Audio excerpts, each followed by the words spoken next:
And welcome back to the Discover Virginia Beach podcast, where we set out to highlight all there is to discover in the Virginia Beach area for both tourists and locals alike. Today, we're thrilled to host the Senior Regional Director of Ducks Unlimited in Eastern Virginia, Shawn Kooyman. Shawn supports more than 1,000 Ducks Unlimited volunteers, commonly referred to as DU, in Virginia, and their effort to conduct fundraising events in support of DU's mission to conserve wetlands and critical habitats for Virginia's migratory waterfowl. Shawn, welcome to the podcast. Thank you. Welcome. I am very thrilled to be here.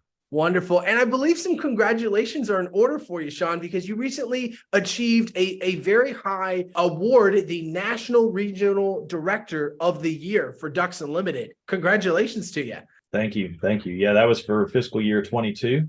We just wrapped up fiscal year 23 as of the end of June. So we're starting the fundraising all over again with our fall fundraising season. So wonderful, wonderful. And I would not be a genuine host if I didn't ask what was in the background. For those of you listening in audio, definitely go check out our video platforms. But Shawn, would you maybe point out what exactly is behind you? Is that a turkey tail? Yeah, that's a turkey fan.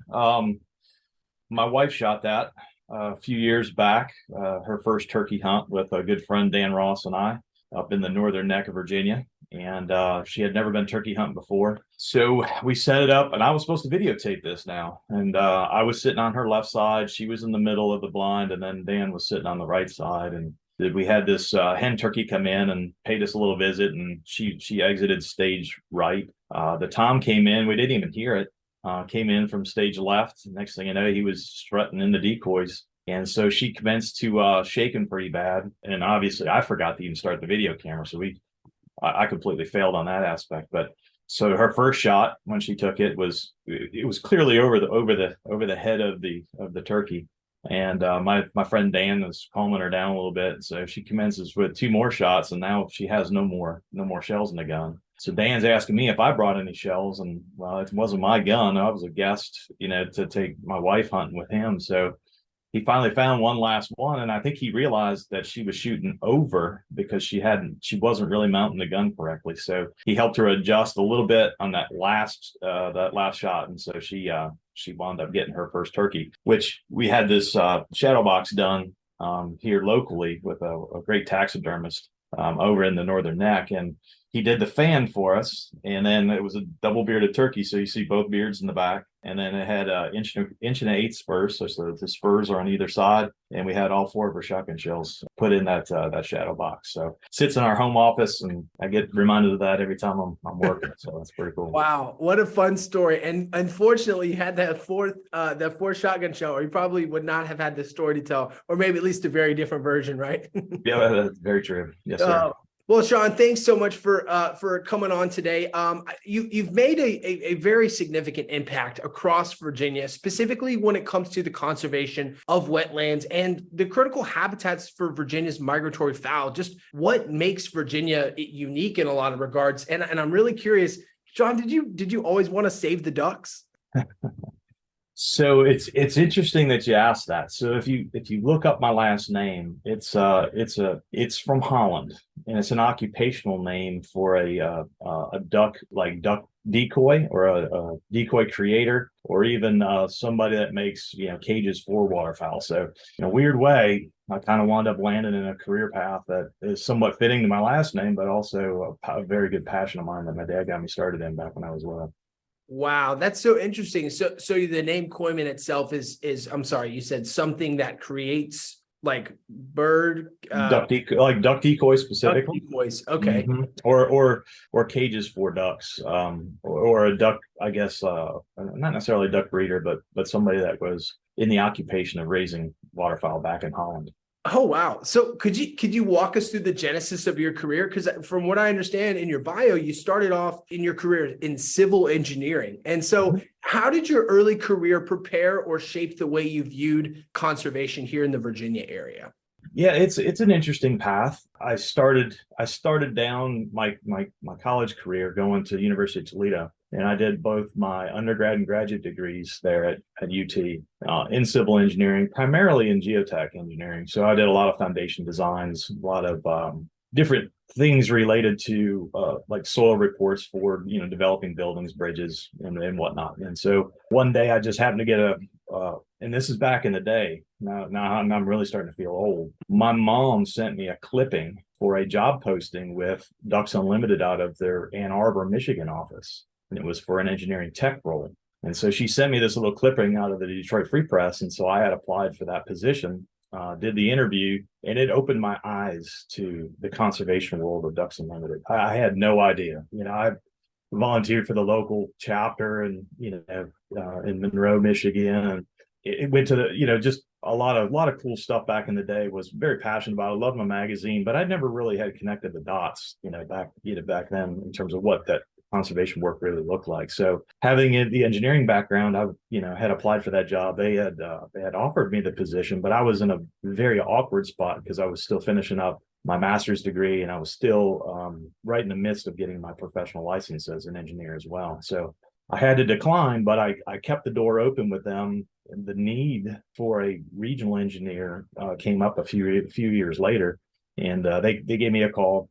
And I went down and looked at the position, which was actually based in North Carolina at the time, as a regional engineer for the South Atlantic region. And so that region covered North Carolina to Florida. And so I applied and successfully got that position and worked there for out of North Carolina, servicing our conservation work from North Carolina to Florida for the better part of 3 or 4 years. And then I had a unique opportunity to actually move over and take on the role of a regional director, which was helping volunteers do the fundraising work. And so that opportunity came up. So I slid over to do that in North Carolina specifically. And then from there, I was really helping volunteers raise money for the conservation work that I had actually done. So there was what a great way to see it, do it, conserve it, and then now bleed that passion back over to volunteers who are very passionate about what Ducks Unlimited does, and raise money for that effort. So that was pretty cool. So that was the start of it. Wow. So let me get this straight here. So Shawn, you started off in civil engineering for just like basically building buildings, right? And interacting with your community. Was that in Toledo area as well? Shout out to Rocky. Go Rocky. Yeah, for the most part. I mean, I had done a lot, in that area. My Eagle Scout project with wood duck boxes at the local, wildlife management area back in Monroe, Michigan, and whatnot. And Monroe and Toledo are, side by side right there on the state line. So it kind of bled over for me from there. So during that transition to North Carolina and Ohio, what was that major shift for you? I mean, was it just the fact that like you got this degree and you had done all these somewhat duck, waterfowl kind of activities that made you think to apply? Like, what was going on in your head when you got that clipping from your mom that first time? Well, I had honestly, I thought that was going to be my career path for forever, for the most part, and it pretty much was. When it all came together, my passion for waterfowling and ducks and conservation is, really drives everything that I do on a daily basis. And so when I saw that, I really thought it was going to be a place where I wanted to be, and sure enough, it is exactly what I thought it was going to be, and then some. I'm fired up and impressed every year with the amount of work we can do, and just working with volunteers. It's very, very rewarding. Wow. Yeah, that sounds interesting because your last name is Kooyman, and then you like you had just mentioned, it was kind of in the journey through Ducks Unlimited, kind of intertwined in your early life. I know you had mentioned, maybe you can share with us maybe a story or an experience from your childhood that really solidified your connection with the wildlife, whether that's with ducks or waterfowl in general. Well, there's a lot. My dad was very much involved with me in the outdoors, and that was a way that him and I could connect, even though we didn't get to see each other or talk to each other much. Because he worked construction, and I was swimming through junior high school and high school. So we were going in a lot of different directions, but we always made time to get together to go duck hunting. So when the season opened in Michigan, I can't recall a day or a weekend that we didn't go together. And so that really formulated my passion, because I can remember distinctly the very first time we went duck hunting, and we had an old sneak boat, I think it was probably back from the 50s or 60s, had a big plywood false front on it, And we drug that thing through miles of marsh, it seemed like. But I was little then, so 10 feet could have seemed like 100 yards. But we drug that big old heavy boat through all that mud and got out to the other side where the open water was. And then with the sneak boat, you set your decoy spread up off the shoreline so that the divers in particular, the bluebills, redheads, would land in the decoys, and then you would push out in the sneak boat, and you'd have the gunner up front, which was me, and then my dad was in the back steering with an oar, and you would just use that big plywood front to hide behind, and also as a sail, and it would pull you in, with the wind into the decoys. And about the time we got to the front edge of those decoys, my dad was behind me, telling me that the ducks get nervous, get ready, and you're supposed to go ahead and push the plywood down. But I was so excited, I stood up and started shooting. Shot that bluebill on the first shot, and it was pretty cool, very exciting, and that just had me hooked, in waterfowling and now conservation, because you really can't have those experiences without conservation. So. Absolutely. Wow. And that's so fascinating. I mean, when I think of duck hunting, I think of that fun little arcade game back in the day where, you shoot once and all the ducks fly out of the bushes there, but you were on the water experiencing these things with your father. And I think that really translates well to how Ducks Unlimited, has really formulated its brand over time. Now, I was doing some research and I understand that Ducks Unlimited is united by its passion for hunting, outdoors, and conservation. For those listening that aren't familiar with it, I'd love to know from you, Shawn, what does that mean to you, that brand and that call for being united? And can you give us some examples of how you showcase this unity to people inside and outside of your community? Sure. I mean, it's the brand stands for conservation, and that to me is very important. And it's a testament when you actually see the work. A lot of the projects that I designed and built as a regional engineer for Ducks Unlimited, I take my wife and my dogs with me, and we apply for those hunts because it's all public hunting. And if we get drawn, we get to go. And then I get to go and hunt with my wife and my two labs on projects that I designed, 10, 15 years ago. So that's kind of bring it back full circle for me. That's the part that gets me passionate about it, and I think by delivering this message and showing people what DU is doing here locally is a big deal. And I think that brings it home to the local communities and even, specifically Virginia Beach. But moreover, the work that's done, the conservation work that's done for those migratory waterfowl goes way beyond just the borders of Virginia. It's, if you take a look at some of the science that we look at, in determining where and how we conserve, habitat. We're concerned about habitat all the way out in Minnesota, Wisconsin, Saskatchewan, Alberta type provinces and whatnot, as well as Michigan, Ohio, Pennsylvania, New York, the St. Lawrence River Valley. I mean, those are some other tremendous places where those birds begin their journey before they get here, and we can share those types of experiences with friends and families.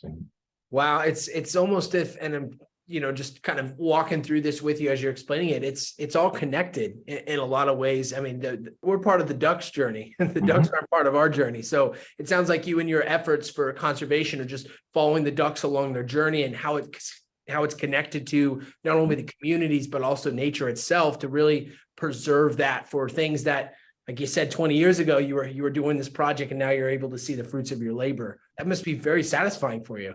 It is. And I think everybody goes through that own personal journey with waterfowl, whether they, whether they're out there to watch them and enjoy them, in their own backyard, or they're out, taking friends and family out, out to the duck land. I think the journey is very similar, and I think that's where the passion comes in amongst all of the DU membership, to conserve that resource. Wonderful, absolutely. So, Shawn, I'd like to steer the conversation more so outwardly towards the direction of conservation as a whole. I'd love to chat with you about the role of conservation. So what role does conservation play in the modern world we live in? And in what ways do you think it is being most challenged right now? Well, I'll start kind of in the rear of that of that and work my way the other way. The challenges are all over, for conservation. I mean, and it's a complex set of challenges too, because there's so many things competing for it, specifically the habitat, that and the wetlands that the waterfowl need, and so conservation really is about restoring and conserving those wetlands and those natural places for our waterfowl and wildlife. Just trying to think what would be the follow on to that. What was the other part of the question? Sorry, Jess. Yeah, no, that's okay. You definitely answered it, and it sounds like just being aware of what you can do is of the utmost importance. So I'd like to ask another question for you. Ducks Unlimited has amassed a large following through social media. You guys have a podcast channel, YouTube, and you have 1 million+ followers. Sharing stories and the journey that connect people to one another and to nature. And in the midst of an ever-changing world, can you recall perhaps a specific story or situation that really resonates with you that really encapsulates this passion that you have for conservation? Yeah, I mean, a fairly good story here just recently. So with our projects here in Virginia, the two of them in particular, we did this really cool plaque, if you will, for Green Wings, which are our youngest membership, 17 and under. But where they can purchase, or the parents can purchase, a legacy Green Wing membership, and that's for $200. It makes them a Green Wing member from age 1 to age 17 for the most part. And so with that, we did 2 projects on the ground here in Virginia, one at Princess Anne Wildlife Management Area there in Virginia Beach, and another one at Hog Island National Wildlife Management Area over in Surrey County. And in both of those projects, we did what we called a Green Wing Legacy plaque. And so parents were signing up their kids. We put their names on the plaque. And it was really cool and exciting to see the first one unveiled down at Princess Anne Wildlife Management Area. But the second one is at Hog Island. I've gotten a lot of pictures from parents that have taken their kids there for the youth waterfowl hunt in February. And the coolest part of that is getting the pictures with the kids pointing at their name on the plaque, and then having been there to see the work on the ground that Ducks Limited had done in partnership with the Virginia Department of Wildlife Resources. I mean, I just full circle, with getting the kids involved and letting them see what we actually do on the ground, and then having their name associated with it, I think is pretty neat. That was probably one of the most moving things I've had in my career is seeing those pictures from the parents with their kids in there. Absolutely. And Shawn, I really appreciate you sharing that, because going back to our last question, the what role does conservation play in the modern world? You answered it right there. I mean, it enables young people and our children to see the fruits of their labor, and also to give them an opportunity to, and forgive me if I'm overreaching here, or correct me if there's any other mission statement I'm missing from you guys, but to really challenge the next generation to be accountable for what they're doing in the community. Would that be a fair assessment? Yeah. And taking our youth and helping them become the leaders of conservation that they want to be. I mean, things are changing. Things are being developed, at a pretty rapid pace. Just places where I've been have changed over the years. They don't even look the same. And functionally, I think that changes as well. So, conserving those habitats, specifically wetlands, that helps all of us. It helps, with the changing environment. It helps to clean our water. Wetlands are a key component of, stormwater management, and even just storm protection during floods and hurricanes and whatnot, especially with us in Virginia and Virginia Beach in particular. Just being along the coast is vitally important that we keep our health, we keep our wetlands healthy, and we conserve as much as we can. Absolutely. It plays a significant part in our community, and also for the livelihood of the waterfowl and just sustainability overall. So Shawn, I really appreciate you sharing that. And I want to be respectful of your time. I'm so disappointed, but I'm looking at the clock and we are almost to the end of time. So that brings us to our last segment here. Some rapid fire questions for you. Shawn, are you ready? Sure. Fire away. With brand sponsors like Yeti, Mossy Oak brand, Camo, Bass Pro Shop, and Gunner, I'm sure you see a lot of great tools and gadgets out there. Can you highlight a few of the more essential tools you use when enjoying the outdoors? Well, considering most of my time is in the dark, There are some huge advancements in either headlamps or spotlights, and a lot of these new LEDs lights are impressively bright, up to and including LED light bars and whatnot. So not one particular brand, but having a good headlamp, having a good floodlight, to be able to see what's going on at night, not only makes you safe, but it makes it more enjoyable too, because you kind of know where you're at and where you're going for the most part. So. Absolutely, absolutely. Question number 2, and I know you touched on this with the Greenleans legacy, so we can continue on with that mission as well. But for those of our listeners with young children or in their lives looking to explore the outdoors and get involved with conservation on a micro level, what are some things they can do around the yard or within our neighborhoods to help support the wildlife around us? Wow, well, that's a great question. And one of the things that they can do is get involved with their local DU chapter. We have a great program to help support green wings and youth, whether we're doing wood duck boxes, or nesting tubes, or anything of the like. But it takes people getting involved to help do that, and so volunteering to do some stuff with the kids, whether we're doing that actually at a wildlife management area, or hosting some other green wing event where we're bringing the kids out to learn about the safety of operating firearms, to kind of a hunting 101 kind of thing, or just simple duck identification, getting them to appreciate the waterfowl that are here or winter in Virginia. One quick thing to that is my nephew, he's 6 now, and for Christmas I sent him a full set of these little mini decoys. And now when we get to talk, or I call my parents and they're with my nephew, he pulls all those decoys out and he goes one by one, and he knows every duck's name now. So that's pretty cool. Nice. So hopefully we can spill over and grab our youth and get them to have as much appreciation for the resources we do. Absolutely. Ducks, and more ducks. With that said, Shawn, that brings us to our last rapid fire question. For you, what is your favorite type of duck of all time, and why? My favorite duck is probably the pintail, and I can't describe it, but it's very elegant in flight. I love the coloration of it. You'll see a few back there that are on the wall, and I for whatever reason, the pintail has always been my favorite duck. So. Wonderful. Love it. Well, Shawn, thank you for a great conversation. As we wrap up this very informative episode of Discover Virginia Beach, we'd like to extend a virtual red carpet to you, our esteemed guest. Shawn, this is your moment to share any exciting projects or products that you're currently working on. Is there anything special you'd like to feature, or any final thoughts? The floor is yours. Yeah, absolutely. So, we talk about Ducks Unlimited, but it's, DU's not DU without its volunteers. And so we have a great chapter there in Virginia Beach, been around for probably 40 plus years. We've got a fundraising event coming up at the Military Aviation Museum on September 14th, 2023.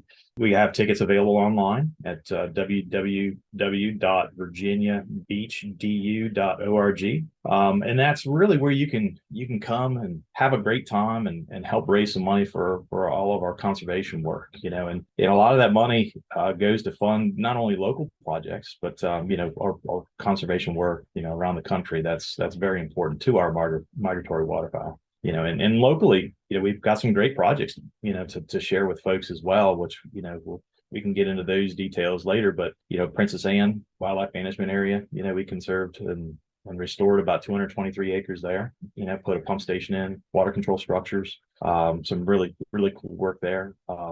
Back Bay National Wildlife Refuge, it's very similar, doing some levee work, water control structures, pump installation there, restored about 609 acres there at Back Bay National Wildlife Refuge. We love Back Bay. Yeah. And specifically, we're working on a weir restoration project at Lake Tecumseh, which is on the northern end of Back Bay. But it's a shallow water lake that becomes very turbid, and with high winds. I think they're primarily like south winds. And that turbidity, when the water recedes, usually goes back down into Back Bay, and that is one of the things that impacts the health of the bay in terms of suspended solids and the turbidity of the water and whatnot. So working right now to do a little restoration on that weir to bring that back up to what it needs to be to able to hold back some of that water, and keep that turbidity up in the lake, proper. So pretty cool stuff. Wow, a lot of great things going on. And for those of you listening to the audio file right now, please, if you're driving, do not try and write this stuff down. Just safely get to your next destination and check out the show notes with all of the links as well as the descriptions of all the fun stuff Shawn has going on. And with that, that brings us to the end of another episode of Discover Virginia Beach. A big thank you to our wonderful guest, Shawn Kooyman, and to you, our dedicated listeners, for joining us on this journey. We hope you'll continue to explore the Virginia Beach area and come along with us as we look forward to sharing more and exciting discussions with you. Thank you and take care.